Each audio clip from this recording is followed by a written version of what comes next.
Un saludo muy especial de parte de Miguel Acabán Ríos desde San Sebastián de Las Vegas del Pepino en la Isla del Encanto de Puerto Rico. En esta oportunidad quiero comentar algunas ideas, algunos pensamientos que presenta el señor Rafael Díaz, predicador católico, con respecto al cuarto mandamiento registrado en Éxodo capítulo 20, versículos del 8 al 11. Y citamos a continuación lo que él nos tiene que decir al respecto. ¿Por qué es que Jesús no guarda el sábado? Otra vez, sencillo, porque Él es el dueño del sábado. El Hijo del Hombre es dueño del sábado. Y Jesucristo dijo que el sábado fue hecho para el hombre, no el hombre para el sábado.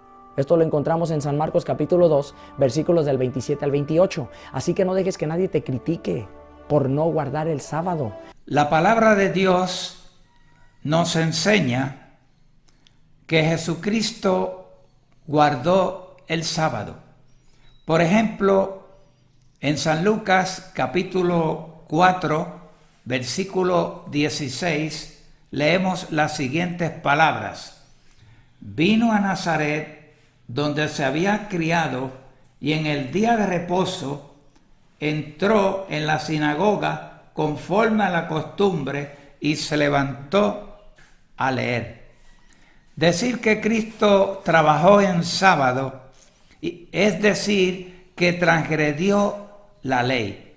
Eso es contrario a lo que Cristo testificó. Por ejemplo, en San Juan capítulo 15, versículo 10, Cristo dijo las siguientes palabras: si guardaréis mis mandamientos, estaréis en mi amor, como yo he guardado los mandamientos de mi Padre y estoy en su amor. Quiere decir que Cristo guardó los mandamientos de Dios. Ahora, ¿a quién yo le voy a creer?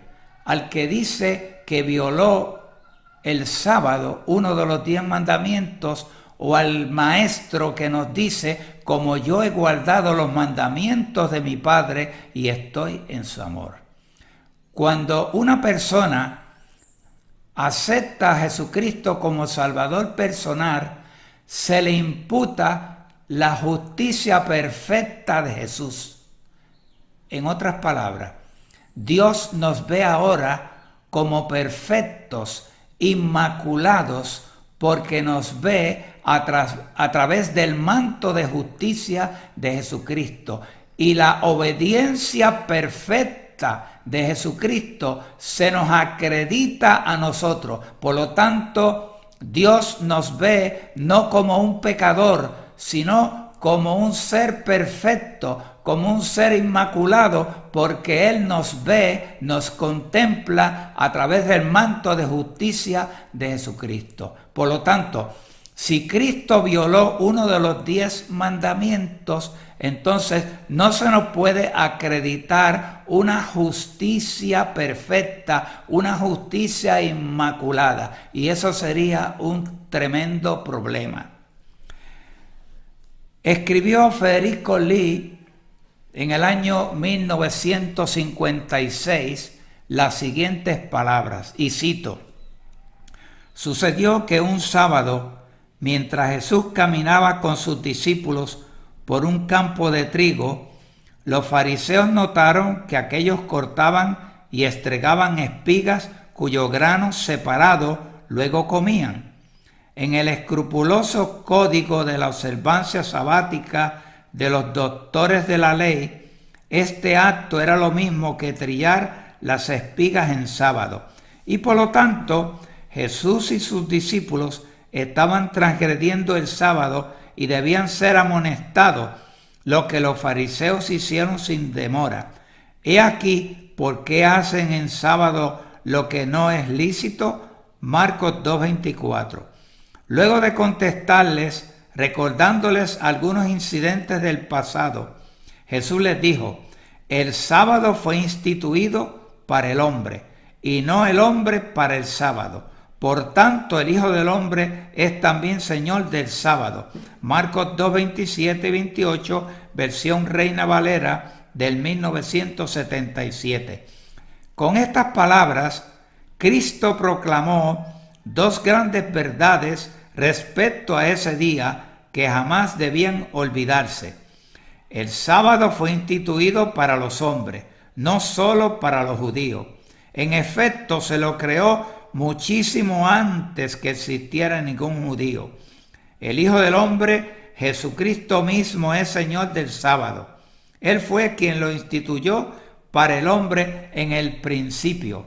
Una de las obras que Cristo vino a cumplir fue desembarazar el día santo para la humanidad de las tradiciones inútiles con que los judíos lo habían grabado.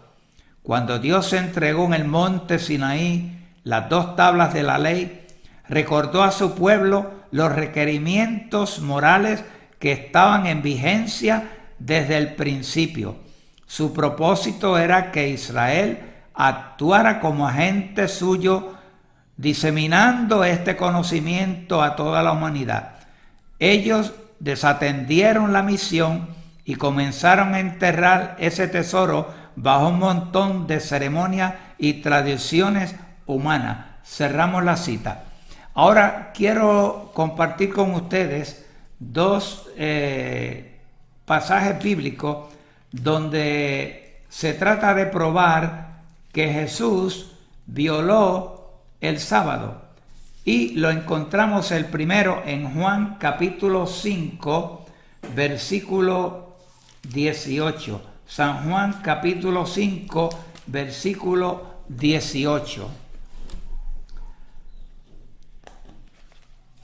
Por esto los judíos aún más procuraban matarle, porque no solo quebrantaba el día de reposo, sino que también decía que Dios era su propio Padre, haciéndose igual a Dios. Y un poquito más adelante ahora, en el capítulo 9 y en el verso 16, entonces algunos de los fariseos decían: ese hombre no procede de Dios porque no guarda el día de reposo.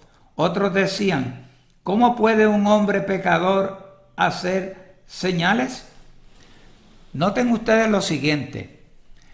Se cita este pasaje para probar que Cristo violó el sábado como día de reposo. Bueno, si es cierto que eso ocurrió según pretenden muchas personas, tenemos un problema serio, porque entonces podríamos decir que Cristo fue un hombre blasfemo, porque no solamente los fariseos lo acusaron de violar el sábado, sino también de ser un pecador. Y por lo tanto, si Cristo fue un pecador, no puede haber salvación, porque no puede haber justicia imputada e inmaculada. Yo prefiero creer lo que Cristo dijo: si guardaréis mis mandamientos, estaréis en mi amor, como yo he guardado los mandamientos de mi Padre y estoy en su amor.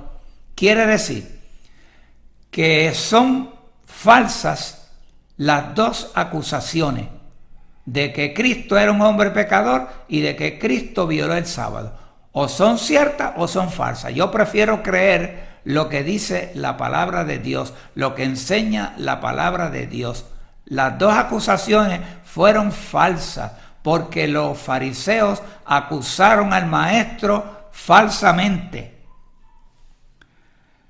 Una célebre escritora ha dicho lo siguiente: los que sostienen que Cristo abolió la ley enseñan que violó el sábado y justificó a sus discípulos en lo mismo. Así están asumiendo la misma actitud que los cavilosos judíos. En esto contradicen el testimonio de Cristo mismo, quien declaró: yo también he guardado los mandamientos de mi Padre y estoy en su amor. Ni el Salvador ni sus discípulos violaron la ley del sábado. Cristo fue el representante vivo de la ley. En vida no se halló ninguna violación de sus santos preceptos. Frente a una nación de testigos que buscaban una ocasión de condenarlo, pudo decir sin que se le contradijera: ¿quién de vosotros me convence de pecado? El Salvador no había venido para poner a un lado lo que los patriarcas y profetas habían dicho, porque él mismo había hablado mediante esos hombres representativos. Y ahora voy a compartir con ustedes una interesante declaración que aparece en este libro. En este libro escrito por el sacerdote Juan O'Brien.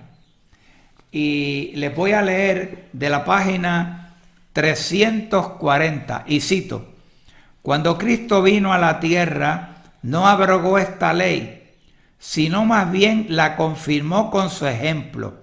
Sin embargo, la despojó de algunas de las añadiduras de los fariseos, quienes consideraban ilícitas en ese día las obras de caridad y misericordia.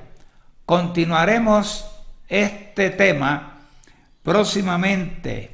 Esperamos contar con su sintonía. Muchas gracias por vuestra atención.